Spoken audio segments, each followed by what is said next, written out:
नमस्कार दोस्तों, स्वागत है आपका अपने YouTube channel LSL live stock assistant पशुधन सहायक में। और मैं आज आपको पशुओं को औषधि देने के विभिन्न तरीके एवं विभिन्न मार्गों के बारे में बताऊंगा। तो जिसने भी अभी तक हमारे यूट्यूब चैनल को सब्सक्राइब नहीं किया तो इसे सब्सक्राइब जरूर कीजिए और हमारे वीडियो को लाइक, कमेंट और शेयर ज़रूर कीजिएगा। तो आज हम बात करते हैं कि पशुओं को हम किन किन तरीक़ों से औषधि दे सकते हो और वो कौन कौन से मार्ग है। तो चलो शुरू करते हैं। Routes of drug administration. औषधि देने के तरीके एवं विभिन्न मार्ग। तो हम मुंह के रास्ते, गुद्दा के रास्ते, मूत्रजनन मार्ग के रास्ते, त्वचा पर लगाकर टॉपिकली और इंजेक्शन के द्वारा, हम इन 5 रास्तों के द्वारा हम इंजेक्शन या जो भी दवाई होती है वो हम दे सकते हैं। तो मुंह के रास्ते से हम क्या क्या दे सकते हैं? एक तो बोलस, टैबलेट, कैप्सूल, पाउडर, इलेक्चरी और ड्रेचिंग। और गुद्दा के रास्ते हम इनेमा और सपोजिटरी दे सकते हैं। और जो मूत्रजन्य मार्ग है उसके रास्ते से हम डच, पैसेजरी, इंट्रामेमोरी इन्फ्यूजन और कैथेराइजेशन, ये तरीके और रास्ते हैं। और त्वचा पर लगाकर, जो टॉपिकली त्वचा पर लगाई जाती है तो वो है कि फर्मेंटेशन यानी कि सिकाई करना, मसाज, मालिश करना, पॉलिटिक्स, डिपिंग, डुबोकर, स्प्रेइंग, छिड़काव करना और बाथिंग, स्नान कराना। और इंजेक्शन के द्वारा हम intravenous, intramuscular, subcutaneous, intradermal, intrathecal और इंट्रालुमिनल एवं इंट्रापेरिटोनियल, हम तो इन रास्तों से हम विभिन्न तरीके से ये जो औषधि होती है, ड्रग्स होती है, वो हम जानवर, पशु को दे सकते हैं। तो जानते हैं इसमें इसकी डिटेल पूरी तरीके से।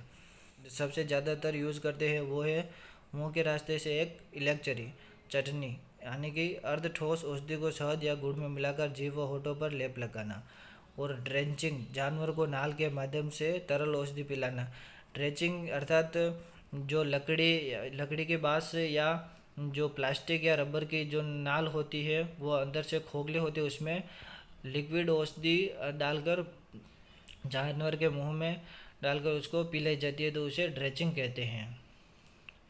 गुदा के रास्ते, एनएस के द्वारा हम एनेमा और सपोजिटरी करते हैं। और एनेमा मल की निकासी के लिए मला से रेक्टम के रास्ते से तरल औषधि देना।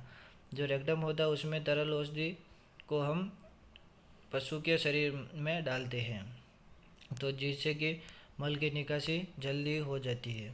सपोजिटरी, मला से रेक्टम के रास्ते से ठोस औषधि देने का तरीका है। दोस्तों, इनेमा में हम तरल औषधि देते हैं और सपोजिटरी में हम ठोस औषधि देते हैं, और इन दोनों चीज़ का हमें ध्यान रखना चाहिए। और दोनों ही मला से रेक्टम के द्वारा दी जाती है। मूत्रजनन मार्ग के रास्ते, डच, योनि के रास्ते से तरल औषधि देना। और पैसेजरी, योनि के रास्ते से ठोस औषधि देने का तरीका।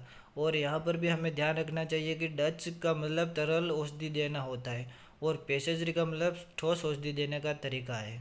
तो इन दोनों का भी हमें मुख्यतः रूप से ध्यान रखना चाहिए। और इंट्रामेमोरी इन्फ्यूजन, यानी कि थनैला के उपचार में टिट कैनल के माध्यम से औषधि को थनों के अंदर प्रवेश कराना।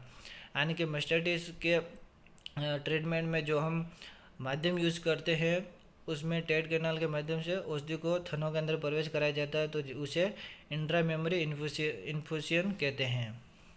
और कैथेराइजेशन, मूत्र मार्ग में रुकावट आने पर मूत्र को बाहर निकालने के लिए कैथेटर का उपयोग किया जाता है।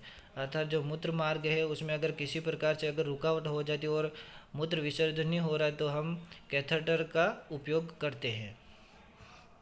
अगला है त्वचा पर लगाकर, यानी कि टॉपिकल फर्मेंटेशन, शरीर के प्रभावित अंगों की सिकाई करना। अर्थात जैसे कि हमें कहीं पर लग जाती है, यानी कि पशुओं को या फिर हमें कहीं लग जाती है तो उसके ऊपर हमें शरीर के प्रभावित अंगों की सिकाई करना चाहिए।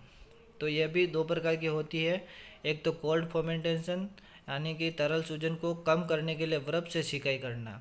और एक होती है हॉट फर्मेंटेशन, यानी कि ठोस सूजन को कम करने के लिए गर्म पानी से सिकाई करना। अर्थात जो तरल सूजन होती है उसको हम कोल्ड फर्मेंटेशन से करते हैं और ठोस सूजन को कम करने के लिए हम हॉट फर्मेंटेशन यूज़ करते हैं। अगला है पोल्टिक, त्वचा की सूजन एवं दर्द को कम करने के लिए अलसी, प्याज, चिकनी मिट्टी आदि को हल्का गर्म करके अर्ध ठोस औषधि बनाकर कपड़े पर फैलाकर त्वचा पर बांधना होता है। और अगला है डिपिंग। भेड़ों को बाह्य परजीवियों से छुटकारा दिलाने के लिए सल्फर, आर्सेनिक आदि के कुंडों में डुबोकर बाहर निकालना। दोस्तों ये क्वेश्चन भी अधिकतर पूछा जाता है कि डिपिंग किसे कहते हैं। तो डिपिंग भेड़ों को बाहर डिपिंग किस में की जाती है, ये पूछा जाता है कि भेड़ों को में की जाती है, और भेड़ों के बाह्य परजीवी जो होते हैं उनसे छुटकारा दिलाने के लिए की जाती है। तो डिपिंग वाला क्वेश्चन भी अधिकतर पूछा जाता है, तो इसका हमें ध्यान रखना है। और स्प्रेइंग, बाह्य परजीवियों को नियंत्रित करने के लिए त्वचा पर औषधि का छिड़काव करना, यानी कि स्प्रे करते हैं तो उसे स्प्रेइंग कहते हैं। तो दोस्तों ये है हमारे पशुओं को औषधि देने के विभिन्न तरीके और मार्ग, रूट ऑफ ड्रग एडमिनिस्ट्रेशन। तो दोस्तों आपको हमारा ये वीडियो कैसा लगा तो हमें कमेंट करके ज़रूर बताएं, और इसमें कोई कमी रह गई तो आप हमें कमेंट करके ज़रूर बताएं, और हमारे यूट्यूब चैनल को सब्सक्राइब ज़रूर कीजिए और इसे लाइक और शेयर ज़रूर कीजिएगा। तो अगले वीडियो में हम बात करेंगे कि इंजेक्शन के द्वारा कौन कौन से तरीके हैं जिससे हम औषधि दे सकते हैं। धन्यवाद।